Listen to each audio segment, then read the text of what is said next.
Now let's hear from the Conservative view of things. Lucy Fraser, the Secretary of State for Digital, Culture, Media and Sport, the Tory MP for South East Cambridge, joins me here. Thank you very much for coming to see us today. It's a bit chilly, you're looking gorgeous in your pink dress. I know we need blankets, this is the trouble with an outdoor broadcast. Now you're at the Coronation yesterday, of course you would be as Culture Secretary. Tell us all about it. Where were you seated? What was the highlight for you, Lucy? Oh, it was such a phenomenal event. I mean, this was Britain on the world stage, and we did a fantastic spectacle that no one like Britain can do.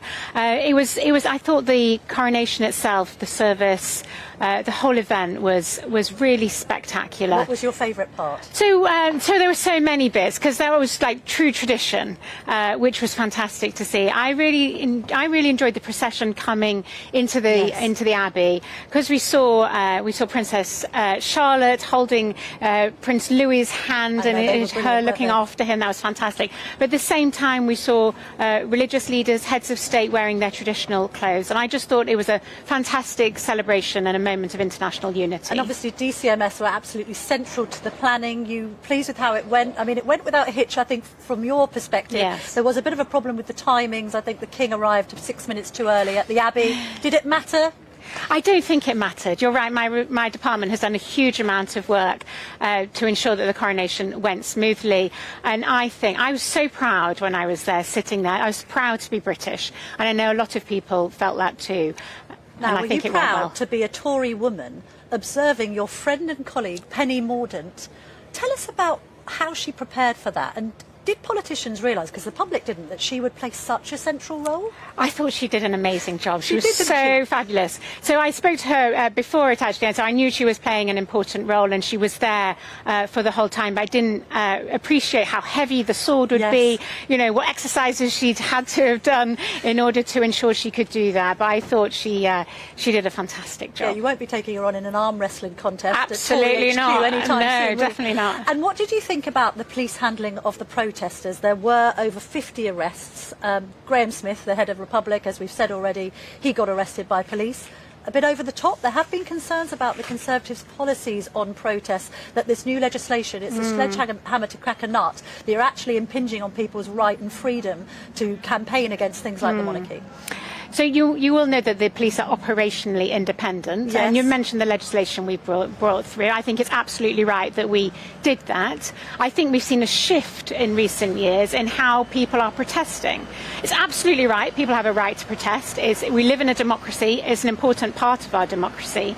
But what we've seen is them disrupting day-to-day operations of people's lives. You know, stopping them going to hospital, stopping them going to school, stopping them using major motorways and commuting to work. And I think we need to redress that balance, and that's why we've brought in legislation. We brought in some legislation, and the police said they needed more powers, so we've given them and I think then the police have to use their operational powers, their intelligence, to make the right decisions and the right calls on the day. I'm really interested in your take on the royals as a family. You've obviously got a front row seat yesterday. How was Prince Harry received as he entered the Abbey?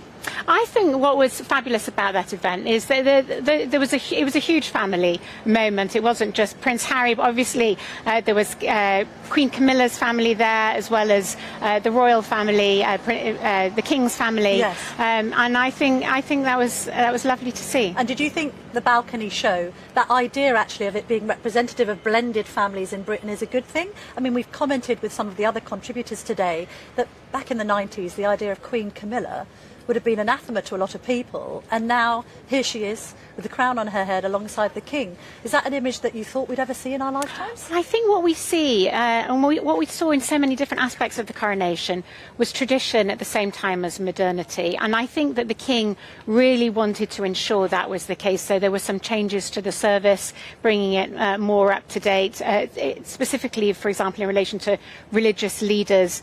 We had chairs that were restored, that had been part of previous coronations.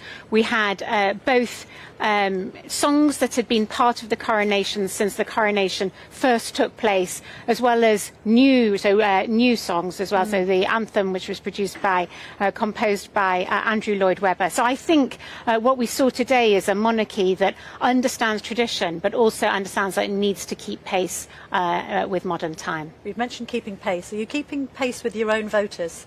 Because the local elections, let's be honest, have been a disaster for the Conservatives. The damage limitation was that you'd lose 1,000 seats. You've lost more than that, and presumably you were hoping to lose fewer. What's gone wrong? Well, first of all, I'd say it's really sad to see councillors, local councillors, who've worked really hard for their local communities. Of course, but whether they're Conservatives or Labour, lose their seat. Look, I'm not going to pretend that wasn't a difficult result for us as Conservatives, but we've been in power for 13 years. And we've got to think about the context in which that local election took place. And the context is we've just come out of a pandemic. People are struggling with the cost of living.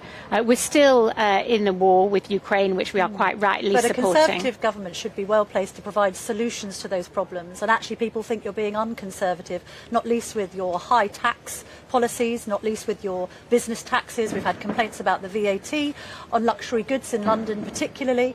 So there's a sense that you're not really doing what you should do, not doing what you say on the tin, that that's why you're losing support. There's even a story in The Observer to say that you're losing support among Brexiteers in the Red Wall. That suggests, along with the likes of losing Windsor, that it's all going very, very badly wrong for you. I think we are doing what people want us to do. And but you can't be, Lucy, because they're not voting for you in the locals. Well, I think we've had a really difficult few years. I'm not going to pretend that the last few years haven't been very challenging for the party. But now I think we have some stability. So the Prime Minister has been in place for only 6 months. And I think he is focusing on, rightly, the things that people are talking to us about on the doorstep. And the biggest thing that people are finding difficulty with is the cost of living. And so what the Prime Minister is focusing on, quite rightly, is inflation. Well, the biggest tax cut that we can give people is to get inflation under control, because that affects them on a day-to-day basis. I mean, he wants to halve it by the end of the year, and it's not quite coming down as fast as it should. Meanwhile, people are facing sky-high prices in the supermarkets. Food inflation is much higher than 10%. It's about 25%.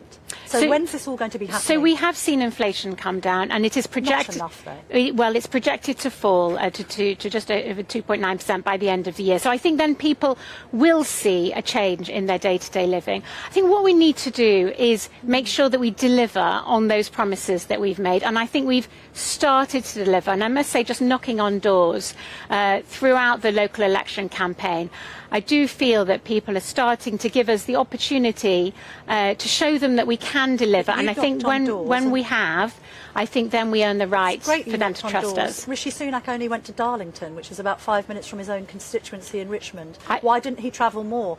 There's criticisms of CCHQ not campaigning hard enough in the areas that you really need to win. Why are you having a lacklustre response to what is a real crisis in your party and in government? Well, I would refute that we're not campaigning hard. I think we campaigned very strongly throughout the country, and it was great to see the Prime Minister and his wife out on the campaign trail. The campaign was launched in secret in Wolverhampton. The media weren't even invited. Lots of people didn't even know that you were campaigning. So, you know, we go to villages, we see it with our own eyes. It's kind of, there's painted with a sea of yellow, like my jacket by the Lib Dems. The Tories are invisible. That's not good campaigning. I would totally refute that. I think we were fighting on the ground, and that's what's important. What we need to do in an election is talk to people, and I went to a number of constituencies, not just my own, during the course of the campaign. You're wearing your yellow jacket. My constituency was at risk from a Lib Dem threat. I think they thought they would take it. They did not. We still control the council. So I think on the ground, I think we've seen, in different areas of the country, great local campaigns. Okay, Culture Secretary Lucy Fraser, thank you so much for joining me, not least after such a busy day yesterday. Lovely to see you. Thank you, nice to see you.